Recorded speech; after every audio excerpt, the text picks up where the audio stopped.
Today is Thursday, October 6th, and our session today is on why cross the channels. Cross-channel marketing, what does it mean? I think that that's a very important distinction to make. Cross-channel marketing is the use of any one channel, one or more, direct mail, internet, email, can be a lot of different things, social marketing, to support or promote another channel. For example, retailing. And today we're going to look at some examples that are in the retail field. This, of course, can be transformed to your particular industry as well. Multi-channel marketing is a huge buzzword in the industry today. And multi-channel marketing and cross-channel marketing often get confused. Those two things are not at all the same thing. They're similar, but not the same. Multi-channel marketing is when you use multiple channels within a marketing campaign. Cross-channel marketing is when you use one or more channel to support or promote another. And we'll get into some specific examples that will better illustrate the differences. Multi-channel, however, does not equal cross-channel. So what's the key, if we have to define one key to an effective cross-channel marketing campaign? It's a single message being conveyed through multiple marketing channels. And that too helps to clarify some of the distinction between multi-channel and cross-channel. Cross-channel is a single message conveyed through multiple channels. And we'll need to remember that. So we're going to start digging into that a little bit deeper through a case study. And this case study is one that LexNet was involved with that involves Aldrich Apothecary. And Aldrich Apothecary, or the Apothecary Shops, is a great little store. If you're in Council Grove, we will definitely take you there, and I'm sure you'll find something great. But Aldrich Apothecary has been a community pharmacy since 1892.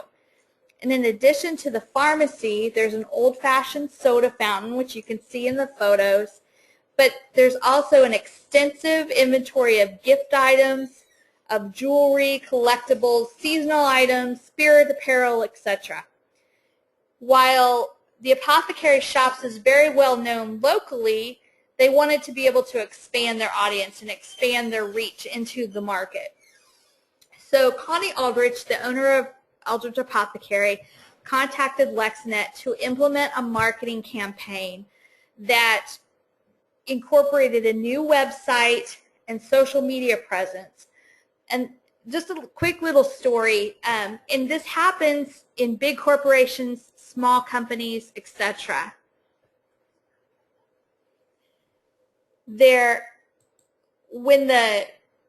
Hold on just one second, I apologize, we're having just a little bit of technical difficulty. I hope you're not on your end.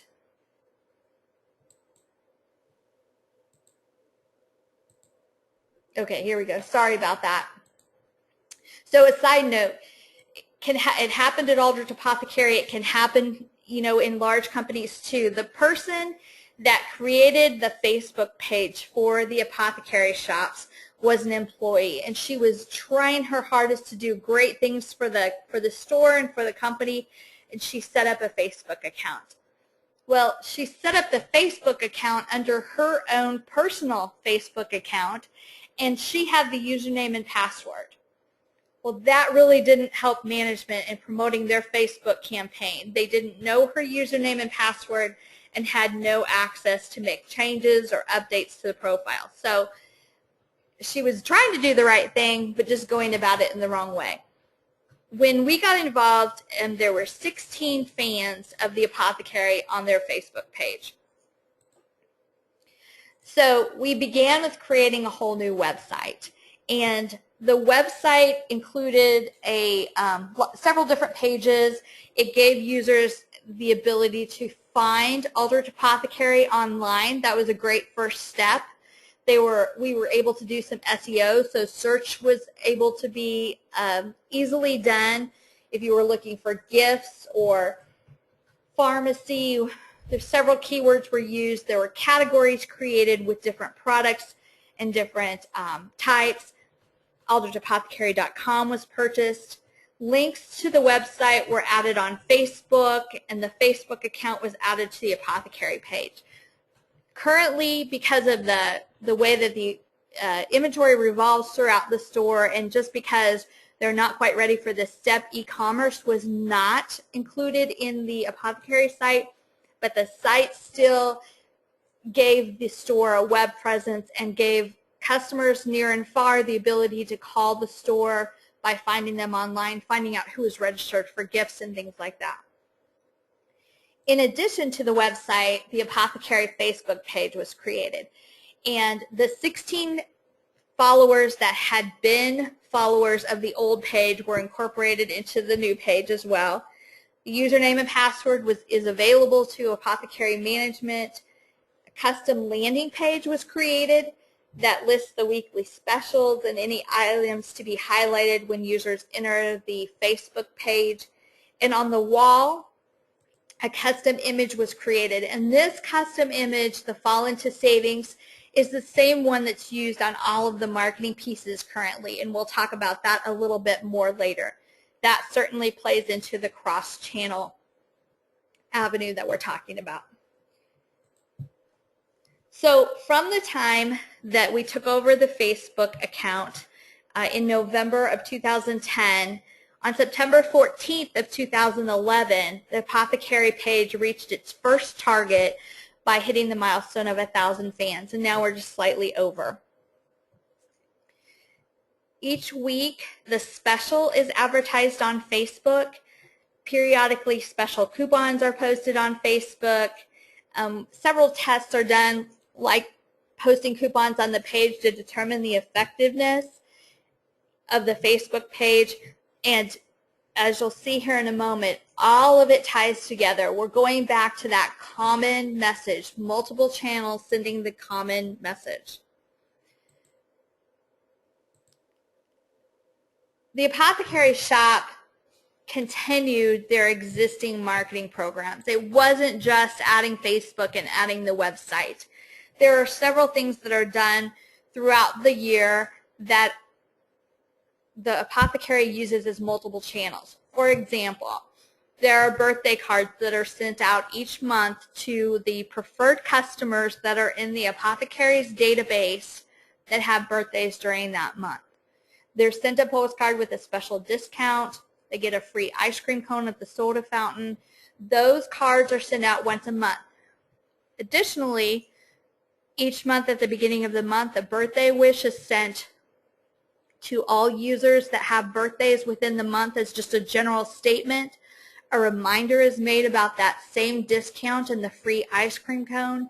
And anyone who has a birthday that month that is not a preferred customer is invited to call and become one. Each day, the database is looked at to determine who has a birthday that month, and a custom message is written on that user's wall. So we're taking it to a very personal level by engaging the user on their birthday. Now, we talked about the Fall into Savings, and you'll see on the boat in the center of your screen down at the bottom on the Labor Day postcard that was sent out that there's a little stick figure girl with a man sitting next to her, and she's holding up the sign. That has been the image that's been selected to be used on most of the apothecary shop's marketing pieces. It's the little stick figure, and she changes throughout the year. On Labor Day, she was in a boat. Now she's in the pile of leaves holding up her sign out at the top of the leaves. That was what was on the Facebook page. It's also what is on the top of your screen behind the coupon. There were coupons that were sent out within the newspaper that were inserted into the newspaper that contained that same message of the girl with holding the sign up. It's the same girl that's used within the catalogs that are mailed out, with the postcards that are mailed out for special sales. It's all incorporated together to send the same message. And then every once in a while we do go a little off the cross channel, and we'll send, for example, when we hit 1,000 fans, there was a coupon that was posted on Facebook that gave all of our Facebook fans a special one-time shopping spree where they saved 25%. But the message that we're sending out to come in to enjoy savings, to attend a customer appreciation holiday event, whether it's through newspaper advertising, radio advertising, postcards that are sent out through the mail, catalogs that are sent out through the mail, flyers, Facebook, they all share that same message and that same theme for that period of time. Now, one thing that's been very good about Facebook, and each channel that's used still needs to be evaluated, is that Facebook confirmed what we believed about the target audience and the perfect customer for the apothecary shops. Typically, the apothecary customers are female. 94% of our Facebook followers are female. And then what we found is the age of the demographic is really split evenly. 21% are 35 to 44, 21% are 45 to 54, and 23% are 55 plus. If you have a manager or a co-marketing person that you work with that says, you know what, our target demographic is just not 18 to 25-year-olds, and so I don't think that social media is a great avenue for us. You could be wrong. I mean, they could be wrong. In this case, our target demographic is typically 30 plus, and those people are engaging on our Facebook page. Different demographics, however, as we just saw, we have several different age groups respond to different channels. And that's one of the reasons why we use cross-channel marketing. Not every user that we want to shop at the apothecary is on Facebook. Not every user that we want to shop at the apothecary takes the local newspaper, nor do they listen to the same radio stations. Cross-channel marketing is not just to bombard the customer with the same message through multiple channels. The purpose is to tailor the delivery of our message to the way that our users want to be able to interact. We've talked during several of the webinars about personalizing our users' experience, and this truly is just a continuation of that. We want our customers to be able to choose how they interact with us. The main thing is that they interact with us, but we want them to be able to choose how they do that, and we want to give them multiple avenues in which they can hear the same message, but through the channel that they desire. And in order for us to do that, we have to be able to know our customer, and we learn that by listening to our customer. We hear what they want to say, we see what their feedback is, we see who they are, and learn what works and what doesn't. And in order for us to do that, we really need to take a look at our data. We can learn a lot by looking at our data. For example, are they a Facebook user? You know, if we're engaging with them on Facebook, that's probably data that we'd like to include in our database as we're building a good, comprehensive customer database. Are they a preferred customer? Have they called into our call center? If so, let's put some comments in their consumer record within our database so that we can refer to those later if we need to. Are they someone that redeems coupons? Do they purchase seasonally? Are they a collector? We talked about segmentation this morning during the webinar, and this is a way to build your database to make the most of that segmentation, even if you're doing it through multiple channels. There was an outstanding article, and I said I would recommend it definitely, that was in Multi-Channel Merchant, and you can access it at multichannelmerchant.com, and it was just about a month ago by Chad Giddings. And he talked about how to measure cross-channel engagement. With all things in marketing, we have to prove that what we're doing is worth our time and worth our investment and worth the effort that we're putting out to make it happen. So to prove and measure our cross-channel engagement, Chad Giddings had several challenges that we needed to face when we're doing that. The first one was what to measure. Companies understand key drivers to success. You know what you need to happen for your marketing campaign to be successful. So what you need to do is identify which customer engagements make those key drivers happen. So if a pricing premium is important to your business, you have to give your customers an avenue for voicing their perception of price versus value, and then listen and act on their opinions. Prioritize what to measure by the value or the insight it brings in relation to the cost or complexity it takes to provide it. What's another challenge that may be you may find to being able to measure cross-channel engagement? You can't look at the engagement as a series of independent actions. View it as a set of engagements that adds up to a relationship with a customer. That lets you see things from the customer's point of view and make decisions that meet their needs. So when you're using cross-channel to be able to talk to your audience and to your target audience, make sure that you're looking at the whole of the engagements and determine how that's going to impact your consumers, provide value to them, and how they're going to feel when they're reading your information and reading what you're talking to them about, when they're hearing what you're saying, when you hear what you're providing for them. The third challenge is to measure engagement within the entire life cycle of the customer, and I think this is the key. Relationships with your customer, and this is a quote from Chad Giddings, relationships with your customer do not start and stop at the cash register. And how true is that? How many of us want to have consumers that come in one time and make a purchase, and we record that purchase and we make our deposit and we never see them again?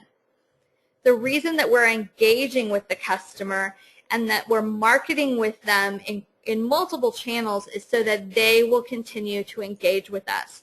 We want their life cycle to be long, and we want it to be a great relationship. And that's not just for retail.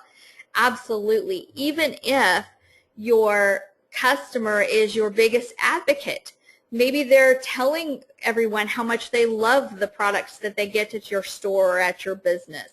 They're becoming ambassadors for you. They're doing it through social channels. They're doing it by word of mouth. You definitely want to look at your engagement during the entire life cycle of the customer. Your fourth challenge, there's a difference between different customer groups or different segments. We may not speak to the 25-year-olds in the same way that we do the 55-year-olds. And even though we're conveying the same message through multiple channels, it doesn't mean we have to say it in the same way. For example, we obviously would have one radio ad that would go out about our sale that's coming up. Candlelight Charm is a sale that happens once a year at the Apothecary, and it's during the holiday season.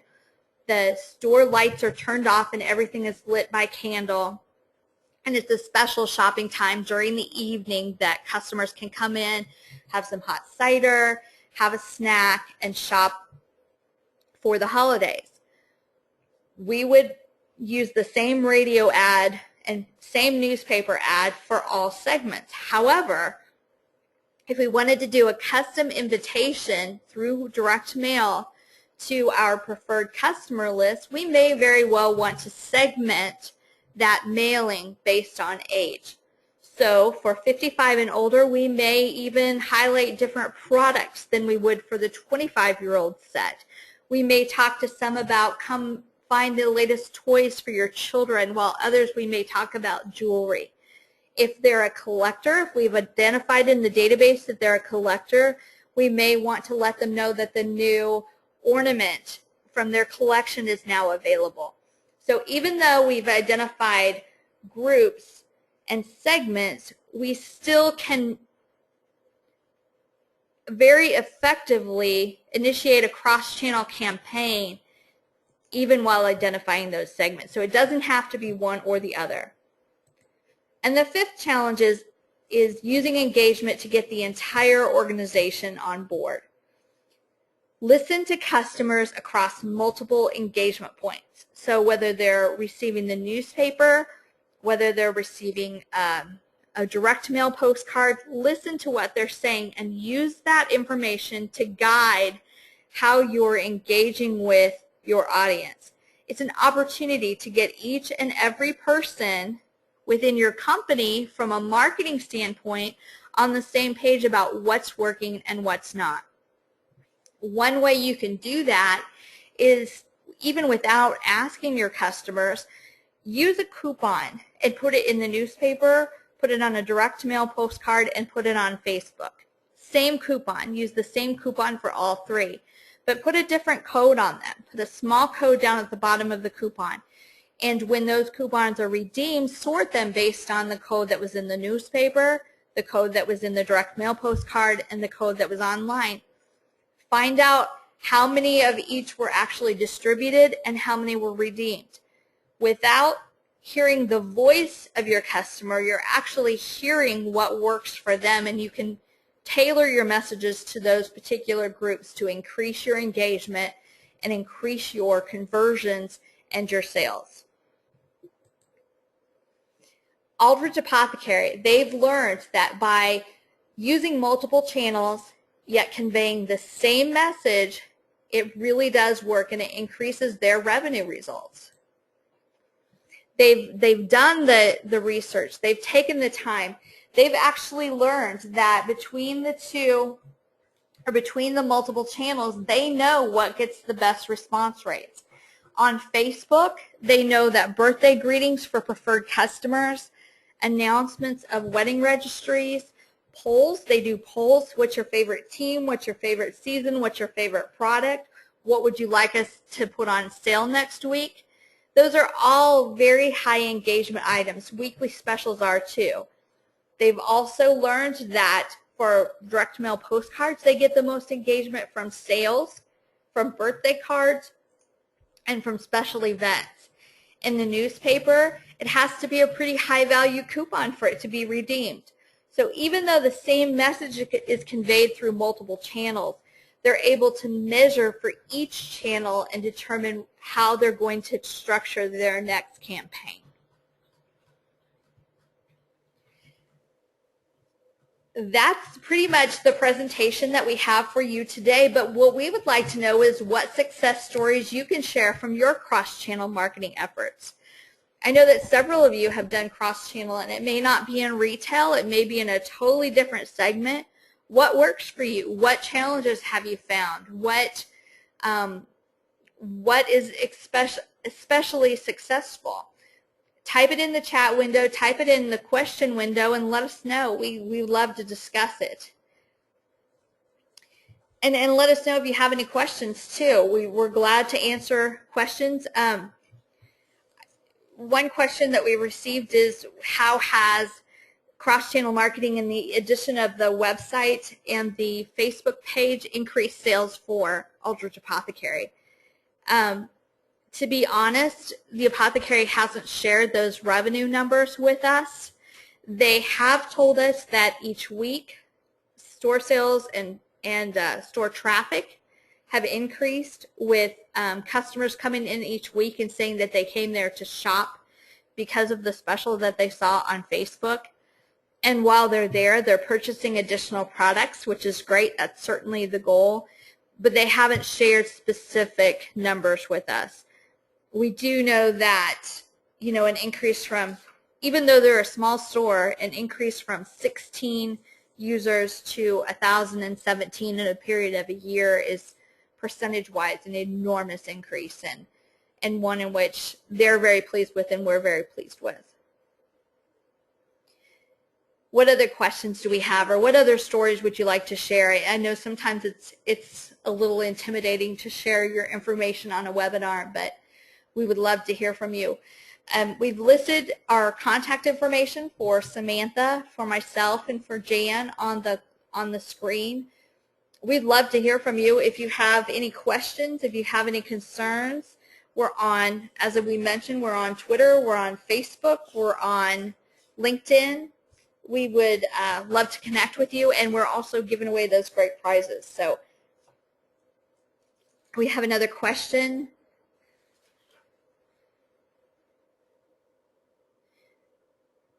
Okay. How to measure the different channels and how to determine which channels are ready that you should continue to use. Actually, within the article, Chad Giddings' article, he gave a great illustration. He said, say your company advertises a special limited time offer. And the offers created a number of different engagements. So his example is that 100 people respond to your message by calling your toll-free number. 200 people visit your website, and 10 people post your offer on an online bulletin board. So you're able to listen and track and measure the impact of each of those different types of advertising. From that, you've got 10 sales from the phone, 20 web visitors, and the bulletin board resulted in measurable traffic to your website, which in turn resulted in a purchase. Do you really want to eliminate any of those options? If you can justify, if you have the budget to put an 800 number out there, to have SEO that's really well optimized for your website, if you have people who want to advocate for you by putting your offers on an online bulletin board or on a social channel, why would you want to eliminate any of those since you're receiving results from each? My opinion would be if you're getting sales and you have people who are willing to spread your message and they're willing to help you reach further, then you should do it. You know, social as a part of a cross-channel marketing effort can be a great way to virally spread your word. You're controlling what you're saying, but your customers are telling their friends who are telling their friends who are sharing the images that you're putting up on the page, and you can get some really great exposure through that. Now, there's also the question of, well, what if you get a really bad piece of information that's posted on Facebook or on a social channel? That's definitely a possibility. There are some arguments that say then maybe you need to look at your processes if that's happening. Sometimes it's really not warranted, but you need to view that as an opportunity to correct that situation, to let people know the real what really happened, what your customer service is really like. And you know what? If you're doing a really great job, you're going to hear so many more good things than you are bad things on a social channel anyway. And that really can strengthen your position in the market. And just like it was for the apothecary, their goal was to spread the word about their business virally. And that's exactly what's happened. And it's not just happened in their hometown or in their home community. It's spread throughout the region, throughout the state. There are people who are making trips to Aldrich Apothecary from other states and planning on those based on when the sales are. We don't always tell them in advance. We certainly don't say, wait to buy your Halloween decorations until next week when they go on sale. We don't do that, but we are excited to be able to offer a Saturday special that's a surprise that they learn about, and then they pop in on Saturday and, oh, by the way, I think I'll pick up these other 3 cute things in addition to the thing that's on sale. So they're managing their data, they're building their database, they're building their social network, and they're doing it all with a very common message and a single message, even though it's going out through multiple sources. I think that's the end of the questions that we have today. Again, we really appreciate you joining us. If there's anything we can do for you, just give us a call or send us an email at one of the addresses there. And feel free to join the fun on Facebook and Twitter and LinkedIn. Our Twitter hashtag is LexNet20, and we might just have a great prize for you. Thank you. Have a good afternoon, and join us back here in about an hour and a half for Come to the Center of It All, which is our last webinar of the two-day event. Thank you.